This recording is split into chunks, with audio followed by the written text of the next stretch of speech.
그러면 그 송병규 사령이 그날 그 대통령 담화가 있기 전인 시각인 그 10시 15분경에 그 김희규 지학대장한테 이제 소집 통지를 전파를 하면서 공포탄을 개인당 30발씩 나눠줄 거라고 전화로 이제 알려준 사실이 통화로 녹음이 되어 있습니다. 그래서 그 시간을 보면 뭐 10시 15분인 거는 뭐 틀림이 없어 보이는데, 그럼 10시 15분에 이미 송병규 소령이 그 공포탄을 챙기라고 하는 걸 보면 이진우 사령관으로부터 공포탄 챙기라는 지시가 10시 15분 이전에 혹시 있었던 것은 아닌가요? 제 기억으로는 22시 05분에 네. 사령관과 두 번째 통화를 했습니다. 아, 그러면은 그때 사령관께서 공포탄을 준비해라라고 말씀하셔서 저는 30발씩 준비하라고 좀 구체화한 겁니다. 아, 그러면 이진우 사령관은 대통령 담화가 있기 전부터 공포탄을 챙기라는 지시를 소집 지시와 함께 내렸다, 이렇게 보면 되겠네요. 예. 아까 그 현장에 도착한 김희규 소령과 김석진 대위로부터 그 이진우 사령관이 국회로 이동해서 출입하는 인원을 통제하라는 임무를 받았다라는 걸 이제 보고 받으셨다고 증언하셨는데요. 그 증인이 검찰에서 진술할 때는 그 지시를 아무도 본청에 출입하지 못하도록 하는 지시로 이해했다라고 진술하셨습니다. 그 진술이 맞나요? 처음에 최초의 통제라는 표현 자체가 앞서 설명드린 것처럼 통과를, 그러니까 출입을 나가거나 들어오는 것을 통제한 상태까지가 저희가 최초 임무고, 그 이후에는 앞서 말씀드린 바와 같습니다. 아, 일단은 통제를 일단 시작한다. 들고 그렇습니다. 나가는 것을 모두 막는다. 예. 그 당시에 김희규 소령이 증인에게 보고할 때 국회로 이동하여 출입하는 모든 인원을 통제해라라는 지시를 받았다고 보고했는데, 모든 인원이라고 한 것이 혹시 맞을까요? 김희규 소령이 그렇게 진술했다는 겁니까? 네, 제 부하가 그렇게 진술했으면 그 말이 맞을 것 같습니다. 그 아까 증인이 23시 51분경에 이진우 사령관과 통화한 사실을 인정하셨는데, 그 당시에 이제 아마 그 즈음에 뭐 경찰 협조를 받아서 담 넘어 들어가라 이런 내용을 이제 지시를 받았다고 하셨습니다. 근데 그 즈음에 어쨌든 이 김희규 소령이나 김석진 대위에게는 들어가서 출입을 통제하라는 지시를 하셨는데, 사령관이 그러면은 그 당시에 증인에게도 들어가서 출입 통제라는 임무를 주었다는 것과 관련된 이야기를 하지 않으셨습니까? 먼저 현장에 도착한 인원들과 통화를 해서 그런 말씀을 하시고, 저는 후속해서 이동을 했습니다. 그러니까 그 인원들이 먼저 가고, 네. 그 팀들이 먼저 가고, 저희가 그 뒤에 한 20분 정도 후에 갔는데, 그 사이에 저도 이제 사령관께서 상황을 계속해서 파악하는 가운데 저를 통해서 그런 동일한 말씀을 하셨습니다. 그럼 출입 통제에 대한 말씀도 하셨습니까? 예, 맞습니다. 그러면은 사실 그 국회를 대상으로 수방사에서 뭐 훈련을 시행해 본 적은 없잖아요. 없습니다. 그리고 계엄 상황에서 국회를 대상으로 한 매뉴얼도 없죠. 예.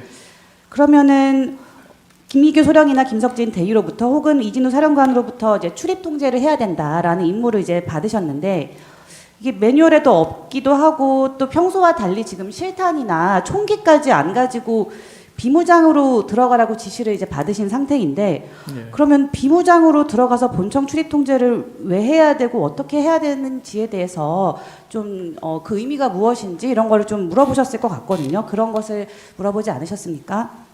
앞서 제가 말씀드린 것처럼 저희한테 주어진 이 과업이 정확하게 어떠한 목적을 위해서 한다라는 그 목적이 불분명했습니다. 그렇기 때문에 제가 말씀드린 것처럼 그때 그리고 그런 임무를 부여받고 또 현장에 가서 오히려 저희가 보호해야 될 시민들이 저희의 행위를 막는 그런 모습을 보면서 상당히 의아해하고 있는 그런 상황이었던 겁니다.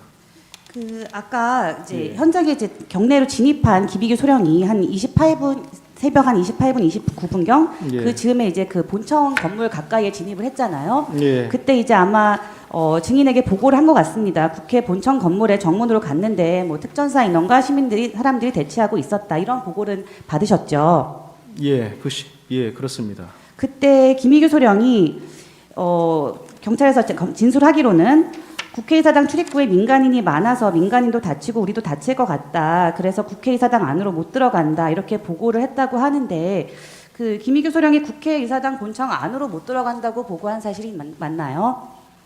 예, 제가 그렇게 보고를 받았고 그래서 무리하지 말고 다른 곳이 있는지 한번 찾아보라고 했던 기억을 하고 있습니다. 그렇죠. 그래서 김유교 소령이 우회해서 들어갈 수 있는 문을 찾아보겠다 이렇게 말씀을 드리고 증인에게 증인이 이제 그러면은 뭐 본청 뒤쪽이나 다른 곳을 찾아보라 이렇게 말을 하고 일정 시간 후에 김유교 소령이 후문에도 특전사 인원과 사람들이 대치하고 있다 이런 보고를 했던 것이죠. 예, 그러면은 김희규 소령은 어쨌든 뭐 정문을 통해서든 혹은 정문이 사람이 많으니까 뭐 다른 후문이나 이런 문을 통해서든 본청 안으로 들어가려고 했던 것이 맞나요? 본청 안으로 들어간다기보다도 앞서 임무를 수행하기 위해서는 그러한 문들을 저희가 확보를 해야 됩니다. 그렇기 때문에 그 확보라는 의미는 그 문을 저희가 장악을 해야 되지 않습니까? 그러면 열고 들어가야 한다는 말씀이신가요? 그렇습니다. 그래야만이 통제가 가능하기 때문에 그렇습니다. 그때 이제 김희규 소령으로부터 이제 그런 대치 중이라는 보고를 받고 증인께서 특전사와 협업할 수 있으면 협업하라 이렇게 지시를 하셨다고 하는데 맞죠? 그렇습니다. 그 특전사와 협업하라는 지시는 증인의 판단이었나요? 아니면 이진우 사령관으로부터 받은 지시인가요? 그것은 제가 판단이었고 특전사가 어떤 임무를 부여받은지는 모르겠으나 특전사도 아마 비슷한 임무를 부여받았겠다라는 생각을 했습니다. 그래서 협업하라는 의미는 현장에서 한번 소통을 해보라는 의미였습니다. 그래서 아마 김희규 소령이 이제 특전사 간부와 대화를 해보고 그 내용을 이제 증인에게 보고를 하자 증인이 그러면 민간인이 없는 안전한 곳에서 대기하라 이렇게 지시를 한 걸로 보입니다. 그렇죠? 그렇습니다. 왜 그렇게 지시를 하였습니까? 그 상황이 앞서 제가 말씀드린 것처럼 저희가 훈련받고 저희가 해왔던 그런 상황과 다른 상황이었고 그러다 보니 적극적으로 제가 제 부하들에게 어떠한 군사적 행동을 시키는 것이 바람직하지 않을 것으로 판단했고 그래서 잠시 대기를 시켰고 저 또한 상황을 좀 더 평가를 하려고 했던 겁니다. 그 일정한 이제 대치 상황이 좀 있으면 질서 유지를 위한 활동을 하려면 어쨌든 국회에서 국회의 기능이 정상적으로 작동하게 하려면 국회의원의 출입은 보장할 수 있도록 이렇게 해야 될 것 같은데 그 국회의원의 출입을 시키도록 뭐 현장에서 질서 유지를 해라 혹은 국회의원은 출입시키는 것으로 하면 되는지에 대한 뭐 지침을 이진우 사령관에게 구하진 않았습니까? 예. 그런 어떤 질문을 구할 여력이 없었던 것이 최초 부여했던 통제에 대한 임무도 그 당시에는 저희가 실행을 하거나 하기에 어려운 상황으로 제가 평가했기 때문에 그렇습니다. 그러면은 김희규 소령으로부터 보고받은 그런 현장 본청 앞에서의 상황에 대해서 이진우 사령관에게 전화로 보고하셨나요? 기억으로는 분명 말씀을 드린 것으로 제가 기억하고 있습니다. 왜냐하면 그때 작전 상황이나에 대해서는 수시로 이렇게 소통을 했기 때문에 그렇습니다. 그러면 이진우 사령관이 본청에 뭐 들어가거나 문을 열고서 문을 장악하는 것이 어려운 상황이라는 보고를 받고 혹시 어떤 반응을 보이거나 추가로 지시한 사항이 있습니까? 없습니다. 그러면은 그 병력을 그 민간인이 없는 곳으로 좀 빼내서 대기하도록 했다라는 보고도 하셨습니까 혹시? 제 기억으로는 없습니다. 제가 그렇게 단독으로 그 사실을 조치했습니다. 보고하진 않으셨고요. 예. 그러면 아까 증인이 그 이진우 사령관으로부터 이제 국회로 들어가서 국회 본청 안으로 들어가서 국회의원을 빼내라, 그러니까 끌어내라라는 지시를 받은 시점은 김희규 소령에게 이렇게 민간인 없는 곳에서 대기하라고 지시한 이후인가요? 그 전후가 어떻게 될까요, 혹시? 일단 하라고 지시한 이후에 로 제가 기억하고 있습니다.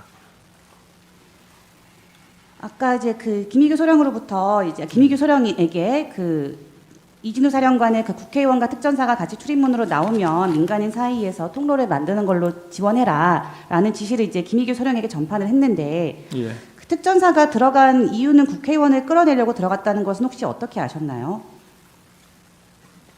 사령관께서 그렇게 표현을 했기 때문에 알았습니다. 아, 사령관께서는 특전사가 국회의원을 데리고 나온다는 표현을 특별히 하셨던 것인가요? 예. 네, 알겠습니다. 의원들을 끌고 나오면 지원하라는 말씀을 하셨기 때문에 그렇게 이해를 하고 있습니다.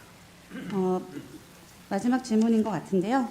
남은 시간 이따 쓰겠습니다. 그 아까 증인이 이제 한 새벽 1시경에 이제 후속대대로 도착한 이특임대대 윤덕규 소령에게 이제 서강대교 북단에 도착했다 이런 이제 보고를 받으시고 당시에 윤덕규 소령은 증인에게 저희 구체적 임무가 무엇입니까? 라고 증인에게 물었다고 하거든요. 그러면서 그러자 증인께서 국회 안에 있는 인원을 다 끌어내야 한다라고 알려주었다고 하는데 그런 사실이 있나요? 그렇게 뭐 진술했으면 그러니까 부여받은 임무는 그것이 우리의 임무는 그것이다. 그것은 이제 타임라인을 보면 제가 사령관으로부터 제고된 명령을 받고 난 이후에 통화한 건데 그것은 저희 경비단뿐만 아니라 특수전사령부 특전사까지 포함해서 아마 국회 내에 인원들을 끌어내는 임무를 부여받은 것 같다라고 표현을 했습니다. 네, 남은 거 이따 쓰겠습니다. 자, 그러면 지금부터 잠시만 주목해 주시기 바랍니다. 제가 구독자분들을 위해서 선물 하나를 준비했는데요.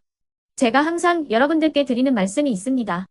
뉴스만 평소에 잘 챙겨보셔도 돈이 되고 돈을 벌 수 있다라고 말씀을 드렸는데요. 여러분들은 여기 보시는 삼성전자 뉴스를 보고 어떤 생각이 드세요? 아니면 정치인들의 뉴스, 날씨 뉴스를 보고는 어떤 생각이 드시나요? 그냥 뉴스만 보고 끝내는지 아니면 이 뉴스를 어떻게 이용할 수 있는지 이 부분을 고민하고 계시는지를 되물어보고 싶습니다. 그 이유가 뭐냐 하면 제가 지난번에 여러분들께 뭐라고 말씀을 드렸었죠? 지금은 반도체 섹터를 눈여겨보셔야 한다고 말씀드렸습니다. 그리고 나서 이런 썸네일들 뉴스를 통해서 많이 보셨을 겁니다. 반도체 내용이 이슈가 됐을 때 부자들은 어떻게 생각한다? 반도체 관련주들은 뭐가 있는지, 어떤 종목이 가장 좋은지, 어디에 투자해야 돈이 몰리는지 자연스럽게 생각한다고 제가 말씀을 드렸죠. 그 이유가 뭐냐 하면 부자들이 봤을 때는 이슈가 곧 돈으로 이어지고 그 이슈가 나에게 돈을 벌어준다는 경험적 확신이 있기 때문에 부자들은 항상 이런 사회적 이슈를 관심 있게 챙겨본다고 제가 말씀을 드렸습니다. 이번에도 마찬가지인데요. 제가 지난번에 시청자분들과 함께하는 주식으로 수익 내기 이벤트를 진행했었죠. 당연히 100% 무료로 진행을 했었고요. 여기 보시면 아시겠지만 제가 지난번에도 구독이라고 보내주신 모든 시청자분들께 반도체 관련주 중에 가장 크게 급등할 딱 한 종목, 많은 종목도 아니라 한미반도체 한 종목을 여러분들께 추천드렸어요. 그러면서 여기 나와 있는 대로 정확히 얼마에 매수해야 하는지, 그리고 수익률이 어느 정도 나왔을 때 팔아야 하는지를 이런 부분들까지 여러분들에게 정확히 알려드렸었는데 지금 실제로 어떻게 되었다? 오른쪽을 보시면 아시겠지만 제가 지난번 문자 발송으로 이 한미반도체를 소개해드리고 나서 실제로 이렇게 5배 이상 어마무시한 상승이 나왔습니다. 100만 원만 투자를 했어도 무려 500만 원이 넘는 수익금이 생긴 거죠. 그래서 당시에도 굉장히 많은 분들이 제가 드린 이 한미반도체로 수익을 내실 수가 있으셨을 텐데요. 다시 한번 축하드린다고 말씀을 드리겠고 이번에도 마찬가지입니다. 앞으로도 2024년, 2025년 계속해서 기대해볼 섹터는 AI입니다. 그 중에서도 AI 반도체는 그 누구도 부정할 수 없는 미래성장 산업입니다. 그러면 우리가 어떻게 생각해 볼 수 있을까요? AI 반도체 종목 중에 앞으로 크게 대장 역할을 하면서 10배 이상 급등할 수 있는 텐베고 종목을 지금부터 열심히 추적해야 한다는 겁니다. 큰 돈을 투자하지 않더라도 월급의 일부분 아주 소액이라도 이 종목을 모아가야 수백 %의 수익률을 손에 쥘 수 있는 것이죠. 지금 여러분이 보고 계시는 이 유튜브 또한 AI 반도체와 아주 밀접한 연관이 있고 반도체야말로 대한민국의 핵심 산업으로 앞으로 더더욱 시장은 성장할 수밖에 없습니다. 그렇기 때문에 제가 이번에도 뭘 보내드리고 있냐면 지난번과 똑같이 구독이라는 문자를 보내주시면 제가 AI 반도체 관련주 중에 앞으로 대장주 역할을 하면서 주가가 가장 크게 급등할 한 종목을 여러분들께 문자 발송으로 종목명과 사고 파는 시점을 모두 알려드릴 건데요. 그 문자를 받고 여러분들이 주식으로 돈 버는 연습을 한번 해보셨으면 좋겠고요. 혹시라도 나는 주식을 하지 않는다 하시는 분들은 주변에 주식하시는 지인분들에게 말씀을 해주셔도 되고요. 아니면 연세가 있으셔서 투자가 어렵다 하시는 분들은 이 종목을 자녀분들에게 한번 사봐라. 이걸로 한번 수익을 내봐라. 이렇게 조언을 해주실 수도 있는 거겠죠. 그래서 지금 이 영상을 보시는 시청자분들 중에 나도 이번 종목이 좀 궁금하다 하시는 분들은요. 누구나 상관없이 그리고 어느 시간대나 상관없이 부담 없이 010-2514-5930번으로 구독이라는 문자 보내주시면 제가 이번에도 똑같이 무료 추천 급등주 문자를 보내드리겠습니다. 이해되시겠죠? 제 번호 010-2514-5930번으로 구독이라는 문자 보내주시면 여러분들이 직접 이슈를 통해서 돈 버는 연습을 해보실 수가 있는 거고 제가 돈을 받는 것도 아니고 투자를 대신해 드리는 것도 아니기 때문에 부담 없이 신청해 주시면 되는 겁니다. 그리고 수익이 나면 저는 다른 것은 하나도 바라지 않습니다. 제 채널에 구독, 좋아요 한 번씩만 눌러주시라 이렇게 다시 한번 말씀을 드리겠습니다.